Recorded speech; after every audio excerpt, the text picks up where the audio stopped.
Governor of Akwa Ibom State, Umo Eno, has commissioned the 60 meters Ntoide Ikorabang Bridge with 800 meters approach road in Obodakara as part of activities to mark his 1 year in office. The project was initiated by the former administration of Udom Emmanuel in 2021 and was up to 60% completion. But with Governor Eno in office, it is now 100% completed. The road, among others features, has 2 culverts to channel runoff water, trapezoidal V-drains along the full length of the project, stone pitching on both sides, and erosion control mechanisms. While Governor Eno has restated his commitment to people-focused projects across the state, residents also expressed gratitude for the project completion and pledged continued support to his administration.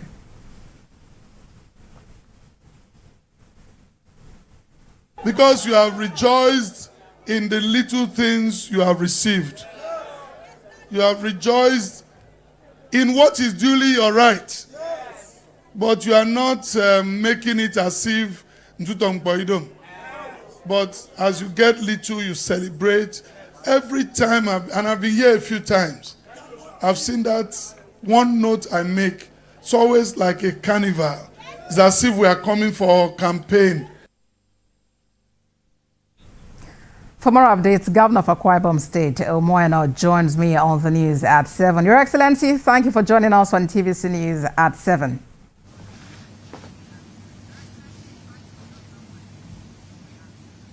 Thank you so much. Thank you so much. Earlier today, you commissioned the Ntoide Ikorabang Bridge and road project. What is the significance of that project to the economy of Akwa Ibom State?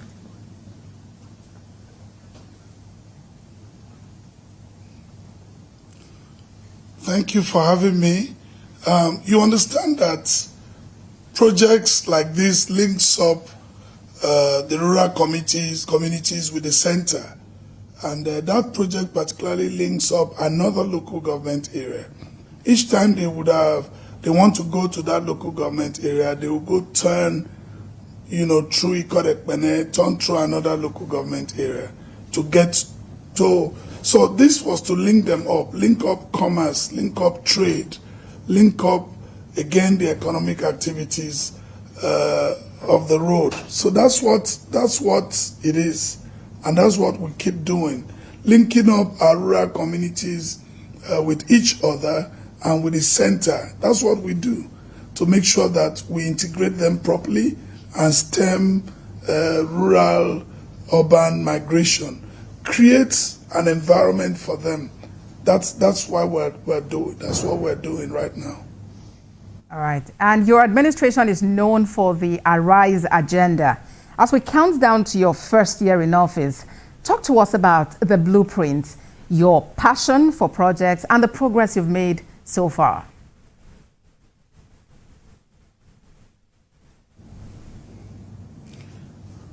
Well, I don't know if this program will be enough to talk about the blueprint, but I attempt to say to you, the Arise agenda Arise itself is an acronym for agricultural development, rural development, infrastructural maintenance, and advancement, security, and then education. Those are the 5 pillars that our blueprint stands on. And they have about 17 thematic groups. But each of the projects, and as we go on, we ensure that we look at this blueprint. Agriculture, for example, you yourself can see what food prices are in the country. We had identified this earlier, and we want to get our people back to the farm. That's what we're doing on a daily basis. Right now in Akwa Ibom, you find out that we are getting the people back to the farm. Every first and third Friday of the month has been declared Farmers' Day, that we all go to our farm to ensure that we cultivate our local food. And if we all do that, then we'll have abundance. What government is doing now is an intervention.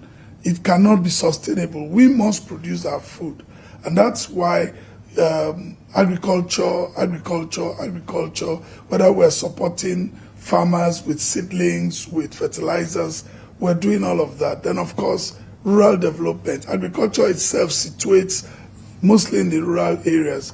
And I've found out that there is a need to continue to put facility and amenities and infrastructure in our local government, in our local communities. Most times these people are neglected. They constitute the masses, if you will. And we only remember them during elections and go to them every 4 years.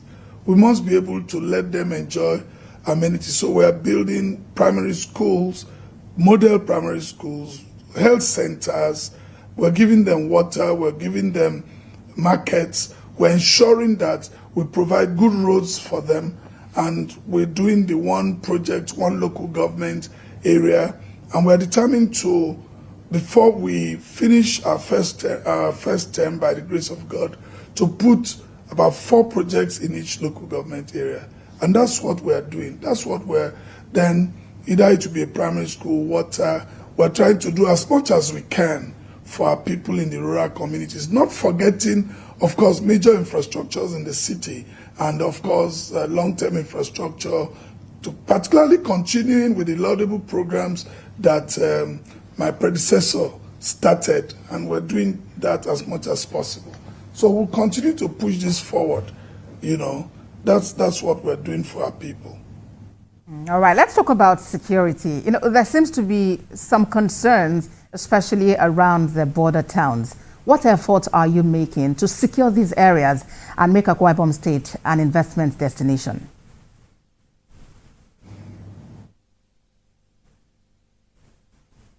Well, security, first of all, has been Akwa Ibom State, because we are known to be one of the most peaceful states in the country. We're now beginning to see challenges where, you know, people feel, you know, they can come into the state, like you've also identified, from around the border towns. But we have deployed heavy security architecture to ensure that we take care of that. We have right now about 16 gunboats. We have all deployed them to the coastal area. Don't forget that Akwa Ibom has one of the longest coastal areas in this country, about 139 kilometers. We have these gunboats deployed with the security agencies manning them. And we have also looked at our entire security architecture. We believe that we will, and we are containing the security situation in Akwa Ibom State. Recently, I just released vehicles, and we are going to do more. We are setting up a security command and control center for the whole state that will help us monitor our border towns and our various communities. We have invested heavily in security assets to ensure that our people continue to stay safe and continue to sleep with their eyes closed. We can't afford to fail, because if you don't get security right, then you can't get anything right. It's almost 1 year. I know it's not unusual for elected officials to say that what they met on ground was not what they anticipated. What has been your experience, and what are the challenges you've encountered in, you know, taking Akwa Ibom State to that level you really desire?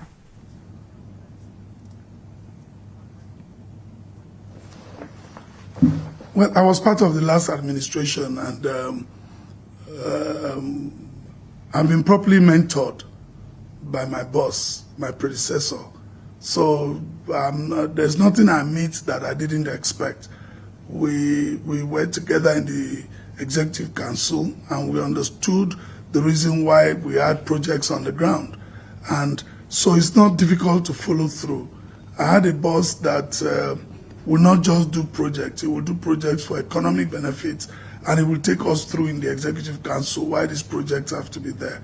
So to be honest with ourselves, it's not difficult to connect, and that's why if you see the things we're doing now is like finishing most of the projects that we met on ground. We've done a few ourselves, but you don't really expect in 1 year to finish maybe a 30-kilometer, 40-kilometer road with bridges. The idea is to continue with the projects because they benefit the state and the state can derive maximum advantage from it. That's what I believe government should be. It's a continuum. You inherit the assets and liabilities. You've been part of the previous government and you understand the vision, so you continue to drive that vision. It's been a smooth transition, and we thank God for it. All right, Your Excellency. As we wrap, I'll ask you this two-in-one question. You are known to speak highly of the president whenever you have the opportunity. One is, why do you do that? And we recall that during your victory speech, you said something about happy hour. Are we expecting happy hour on the 29th of May?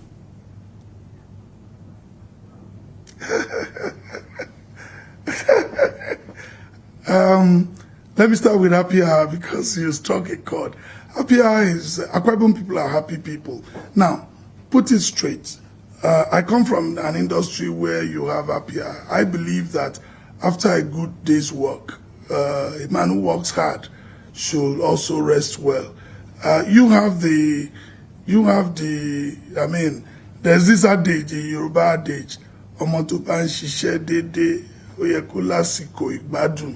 I'm sure you understand it much more. If I'm working very hard, there's nothing wrong once in a while to have a time to sit down and relax. You mix recreation with work. All work without play makes Jack a dull boy. So I feel and I believe that for our health's sake, we must once in a while take a break. It's the concept of having a break. And so every time we have a milestone of success, we celebrate either in church or wherever you choose. That is happy hour. Then about the president. The truth is this. As leaders, we shouldn't major on minuses. I don't believe in majoring on minuses. This president came in. The economy we have today was not created by this president. This president inherited it. And I believe in my heart that he's doing all he can. He needs our encouragement. We're all leaders.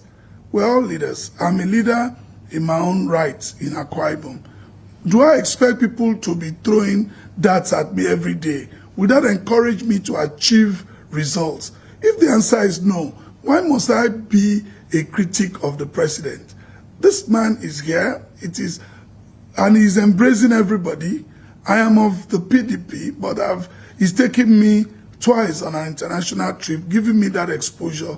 And you see him, he listens to everybody. So why would I be criticizing him when I have no need to do so? He's the father of the nation. What we need to do is to support him to succeed. As far as I'm concerned, the success of the president is my success. And so I don't believe in criticizing people. I believe that we respect people that God has put over us, give them the necessary support. I have a free channel of communication with the presidency. If I have suggestions, I give the suggestion. I'm not going to gain any credit coming on TV and be throwing punches at the president. It doesn't show good upbringing. My parents didn't raise me up that way.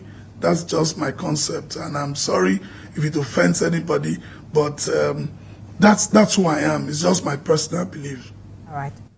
All right, Your Excellency. Well, I never knew you spoke the Yoruba language so fluently. Thank you so much for talking to us on TVC News at 7. Governor Umo Eno of Akwa Ibom State. And all the best as you continue to steer the ship of the state through the Arise agenda.